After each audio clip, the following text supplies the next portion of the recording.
Are tower defense games dying? This is a question I've been hearing circling around for quite a while now, and in today's video I want to cover that exact question. Hi, my name's Terma, and all you gotta know for the video is that I love the tower defense genre, so let's actually hop right into it and take a look over the question. Are tower defense games dying? Well, not really. A game dying means a multiplayer game getting either shutted down or having zero players. If we look at it from this point of view, then no, they are not even close. But let's look at it from another way. The player count keeps decreasing and there are no new players to keep the game alive. If we look at it that way, then again, not really. What ends up happening is, for an update to drop, usually quadrupling the player count and then going back down over a couple of days. But looking at Rollimond, or even the player count, we can see that TDS, the biggest tower defense game on Roblox, has the average player count lower and lower ever since the Lunar Overture event in November. You might be thinking now, well, it's maybe because TDX just released, which would mean players went to that game instead. Yeah, about that.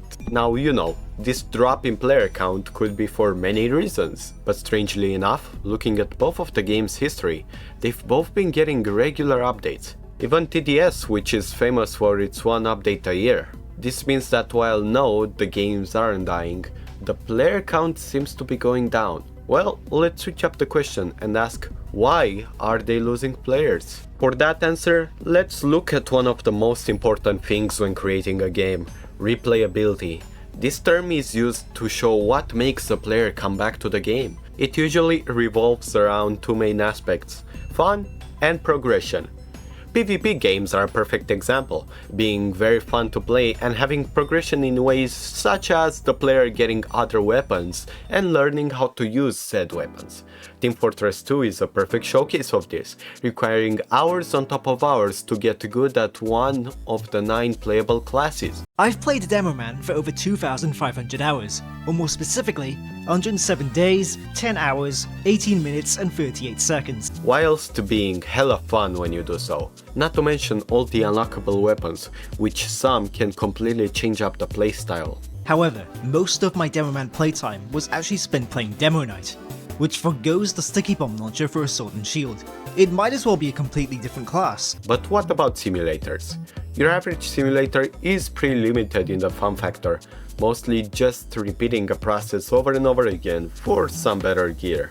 But goddamn, there are some simulator games which have nailed the fun factor as well. But where does the tower defense genre fit in all of this? Well, have you ever seen TDS's last word in the title? Tower defense games are really fun for me, and guessing from you clicking the video, you find them fun too. But we can't ignore the bigger picture here. Tower defense games in general are limited. Sure, they all got different mechanics, towers, game modes, but the thing that almost never changes is the grind. The need to play the same waves over and over to get better towers to eventually beat the next challenge. But what happens when you beat them all? I'll tell you what, nothing. You are simply done. Sure, there are some more things you can do after you beat all the game modes.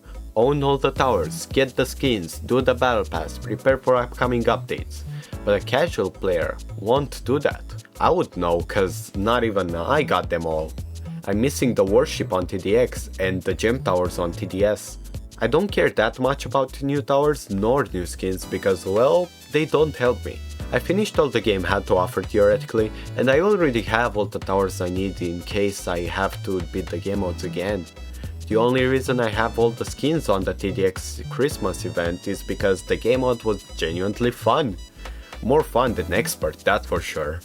And so that's problem number one. The content updates get people to play the game, but not for long term. They don't add any relevant thing in the long term to keep the player playing. The consistent updates are great, and I love every one of them, don't get me wrong. But do they add enough to the table? That's up for debate. But now let's cover the second biggest problem in my opinion, which would be engagement.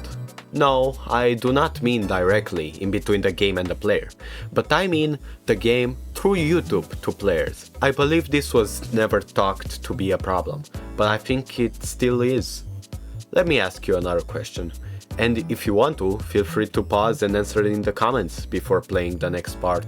What do you search on YouTube when it comes to tower defense games? Well, I would answer things like guides, new content, balance changes, and challenges. The problem is there is not enough to cover. Sure, there is the occasional YouTuber who tries making a really big video with something else other than the regular, but not often. I wanted to make TDX content on the channel, so that's what I did throughout December.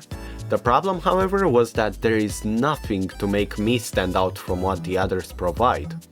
Want farming guides? Go to Yuk TV for solo and duo strat. Want balance changes videos? Corso and many others already covered that. Want the eventual challenge video?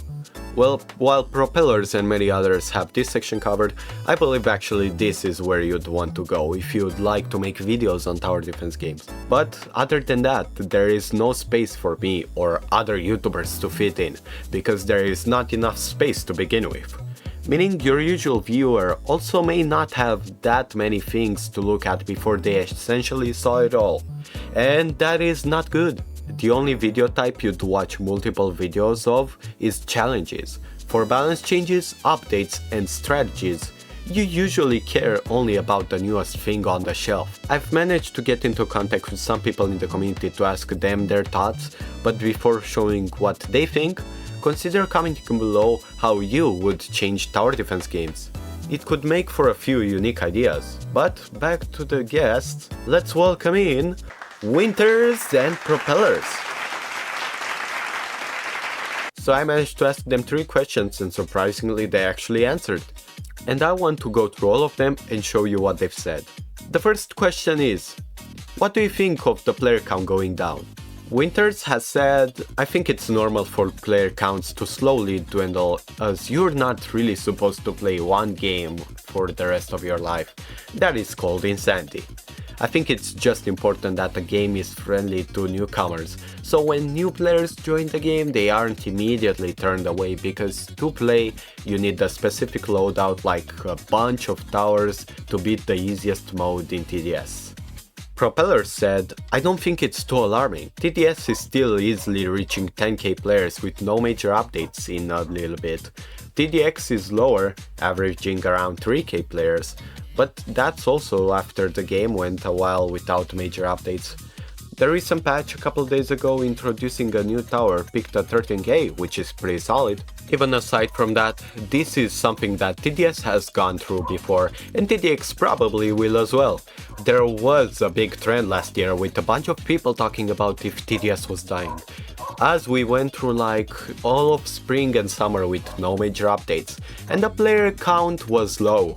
They ended up rebounding easily with the Lunar Overture event, which was pretty popular despite the many problems with the event. The Christmas event also peaked at like 17k plus concurrent players despite the short production time. Event updates also typically do much better than like tower updates, as TDS recently had with the Trapper Tower and TDX recently with the Armor Factory. I imagine if TDS is in the upcoming Roblox Egg Hunt event thing, that update will do huge numbers. And, well, he was not wrong. TDX doesn't have as high of a ceiling numbers-wise yet, because it's been out for a lot shorter of a time period, but I think as it gets more big updates, it'll continue to grow, or at least remain stable player count-wise. Question number 2 was, what would you do to fix it? Winter said, I'm thinking just update the game and be transparent with the community, simple as that. Which, I'm gonna be honest, simple but a great take. Propeller said, I don't think there's anything that needs to be fixed currently. If TDS or TDX's number continue to drop when they begin pushing out these big updates, that would be a problem. I don't believe that's really happening yet. There's a big spike of users and decent player retention after every update. And the third question, where do you think the future of tower defense games is going? Winter said, I'm thinking the future is bright with TDS now coexisting with TDX, along with the games having strong development teams. And there's always balloons. plus any other games that may or may not be thriving. And Propellers has said 2 words: skip it toilet. But for the serious answer, he said, I think the currently popping tower defense games will remain on top, unless the developer teams make some truly awful decisions. There's always gonna be a decently sized community that sticks with the game.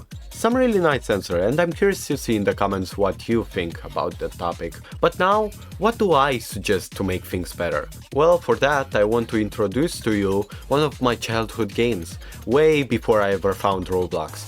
Bloons Versus. I am giving this game as an example because this is what I think a tower defense game done right looks like. It's simple. Pick 3 towers and survive more than your adversary. You can sabotage them by sending balloons, but sending is rewarding you with more economy as well.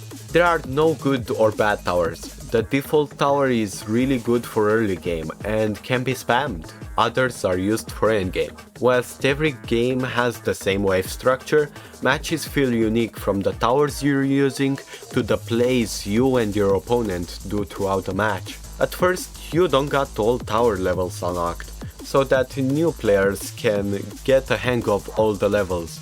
But also, to make sure noobs don't get stumped by veterans, there are different bets for matches, going higher and higher, so pros play with bigger bets. Why am I saying all of this?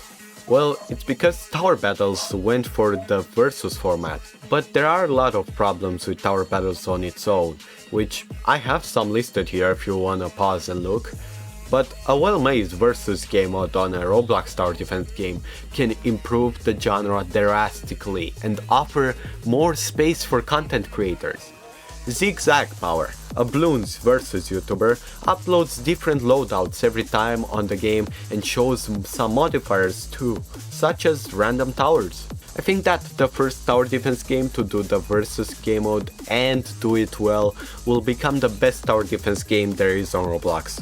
And the race has already started. Below Natural confirmed the versus is under work, and on TDX there were some random buffs out of nowhere for cheaper towers.